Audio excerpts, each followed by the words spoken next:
तो चलिए इसी के साथ 4 बजे 4 बड़ी खबरों की शुरुआत करते हैं, जहां लोकसभा चुनाव से पहले यूपी में राज्यसभा चुनाव को लेकर सियासी पारा चढ़ा हुआ है। यूपी में राज्यसभा की 10 सीटें खाली हुई हैं। इनमें से 7 सीटों पर बीजेपी की जीत पक्की मानी जा रही है, जबकि सपा की झोली में 2 सीटें आ रही हैं।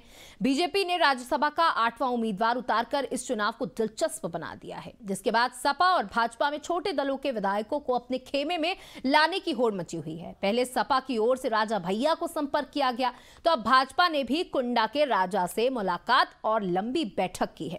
डॉक्टर रमेश वर्मा जी, जिस तरीके से कल हमने चर्चा की, जहां सपा जो है वो नजदीकियां बढ़ा रही थी, मेलजोल कर रही थी राजा भैया से, और आज भूपेंद्र सिंह चौधरी भी राजा भैया से मुलाकात कर रहे हैं और ये माना जा रहा है कि अपने पाले में किस तरीके से लाया जाए, वोट उनका कैसे लिया जाए, यानी कि अब जो मेन जो जड़ है वो राजा भैया के हाथ में है। क्या कहेंगे? निश्चित रूप से कल भी मैंने कहा था कि राज्यसभा का चुनाव भाजपा और सपा दोनों के लिए प्रतिष्ठा का बन गया है। पहले यहाँ पर 10 सीटें थी, 7 पर बीजेपी ने अपने कैंडिडेट उतार दिए, 3 पे सपा ने। माना ये गया कि निर्विरोध चुनाव हो जाएगा, लेकिन जैसे ही सपा में कुछ खड़बड़ मची और पल्लवी पटेल ने कह दिया कि हम तो वोट देंगे ही नहीं, तो उससे बीजेपी को लगा कि अरे यहाँ तो बड़ा गड़बड़ है, हम क्यों ना अपने जो शेष वोट बट रहे हैं उनको हम ले करके हम अपना 8वां कैंडिडेट क्यों ना खड़ा कर दें। और उन्होंने 8वां कैंडिडेट अंतिम दिन खड़ा कर दिया। अब समस्या क्या है कि वोट की कमी दोनों ओर है।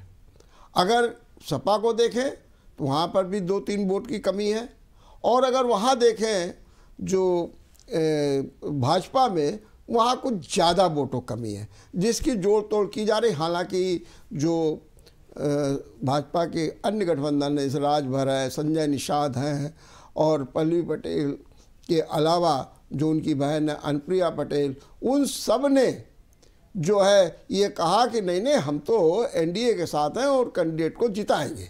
लेकिन अब ये जो शेष वोट कहाँ से आए, तो उसमें सबसे पहले नज़र गई राजा भैया पर। तो राजा भैया से कल समाजवादी पार्टी के लोग मिले और मानना है कि अगर वो 2 वोट इनको मिल जाएंगे तो वो सपा के लिए वरदान होंगे। अब आज जो है प्रदेश के अध्यक्ष भाजपा के भूपेंद्र पटेल गए और उनके निवास पर, लखनऊ निवास पर, उन्होंने काफ़ी देर तक बातचीत की, समझाया और ये अपेक्षा की कि वो वोट उनको मिल जाए। बहरहाल दोनों में है, लेकिन इस बीच एक बड़ी खबर समाजवादी पार्टी के लिए राहत भरी आ गई है कि पल्लवी पटेल ने कह दिया है कि हम तो सपा को ही वोट देंगे।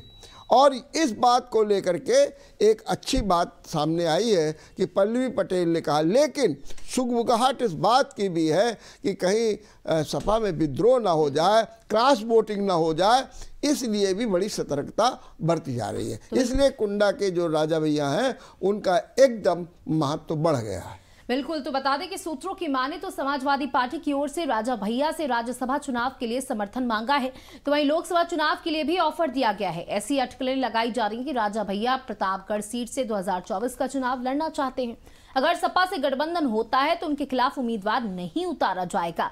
राज्यसभा चुनाव से ही बिगड़े थे राजा भैया। आपको बता दें अखिलेश और राजा भैया के रिश्ते जो है वो राज्यसभा चुनावों से बिगड़े थे, और अब एक बार जब लोकसभा चुनाव आ चुके हैं तो एक बार अखिलेश अपने रिश्ते राजा भैया से फिर से सुधारने की कोशिश कर रहे हैं। वहीं बीजेपी भी राजा भैया को अपने खेमे में लाने की कोशिश करी है। कुल मिला के बता दें कि इस समय राजा भैया का जो कद है वो किसी दूसरे से कम नहीं है। और कुंडा से आपको बता दें कि कहा जाता है कि यह वही दौर था जब अखिलेश राजा भैया के रिश्ते बिगड़ गए थे, जहां बता दें राज्यसभा चुनावों की हम बात कर रहे हैं।